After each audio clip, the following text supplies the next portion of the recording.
सनातन धर्म और इस्लाम ट्रस्ट में आपका स्वागत है। इसमें मैं हिंदू और मुसलमान की एकता के बारे में बताने जा रहा हूँ कि हिंदू से ही मुसलमान धर्म का अवतरण हुआ। अब सबसे पहले जो है वह काल गणना आप देख लीजिए। सबसे पहले जो था सतयुग आया, जो 1728,000 वर्ष रहा। उसके बाद त्रेता आया जो 12,096 वर्ष तक रहा।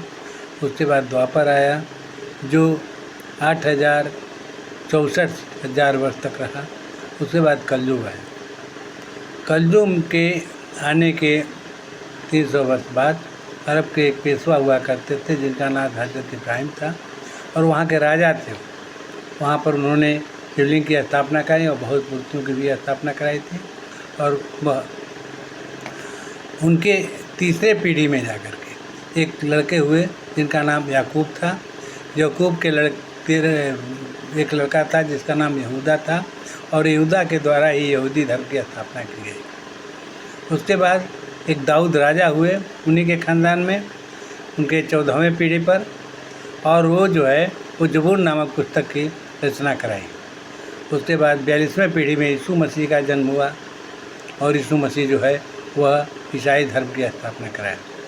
और उसके 600 वर्ष बाद मोहम्मद साहब आए और उन्होंने इस्लाम धर्म की स्थापना कराया, मुसलमान धर्म का।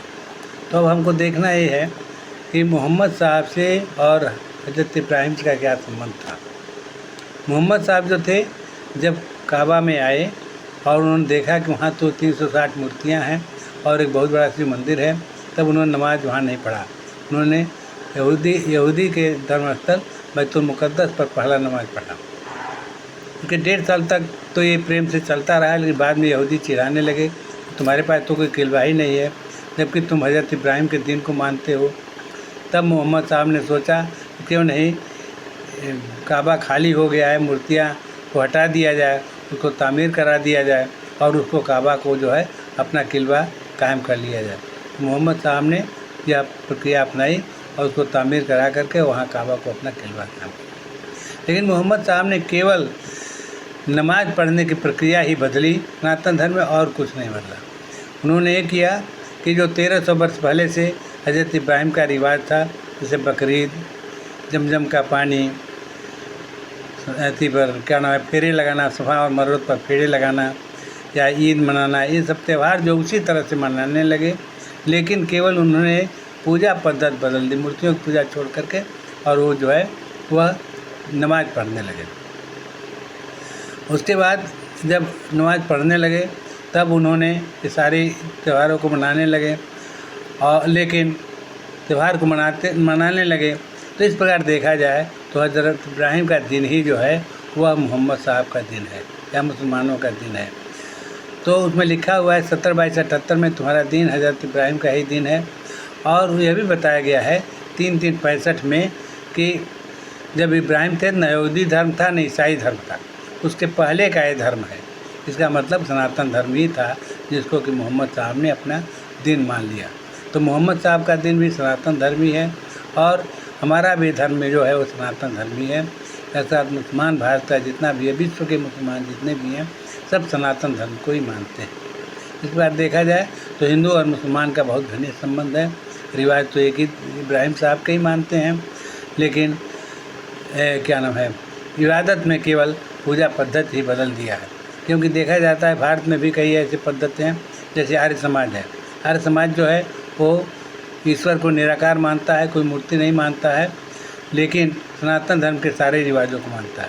उसी तरह कबीर पंथ है जो कि ईश्वर को निराकार मानता है, लेकिन सारी पद्धतियों को मानता है जो सनातन धर्म का है। उसी प्रकार से हज़रत इब्राहिम साहब भी जो थे वह केवल नमाज पढ़ने की पद्धति बदली, पूजा पद्धति छोड़ दिया, और उन्होंने सारे हज़रत इब्राहिम साहब के रिवाज को, मैंने जो सनातन धर्म के रिवाज थे उसको अपना लिया। इस तरह देखा जाए तो इस्लाम, मुसलमान और हिंदू जो है वह एक ही धर्म को मानते हैं, वह है सनातन धर्म। या जो मुसलमान भी है विश्व में वो सनातनी मुसलमान हैं, और हिंदू भी हैं जो सनातनी हिंदू हैं। केवल पूजा पद्धति की वजह से अलग है, नहीं तो और कोई भेद नहीं है। जबकि कुरान में ये भी कहा गया है कि हे मोहम्मद, मेरे अलावा जो दूसरे को पुकारते हैं उनको बुरा मत कहो, नहीं तो वो हमको बुरा करने लगेंगे। इसलिए अल्लाह ने भी इजाज़त दिया है कि जो पूजा पद्धत करता है या जो मूर्तियों की पूजा करता है वो बुरा नहीं है, उनको पूजा करने दो, उसको कभी बुरा मत मानना। और वह यदि बुरा मानोगे तुम तो भी हमारे बेसमझी के कारण मुझको बुरा कह बैठेंगे। इसलिए अल्लाह भी जो है वह मूर्ति पूजा का कोई विरोध नहीं करता है। इस तरह से हमें कहना चाहते हैं कि हिंदू मुस्लिम दोनों हैं, भाई हैं। यह इस्लाम की बहुत बड़ी खूबसूरती है। इन शब्दों के साथ जय हिंद, जय भारत।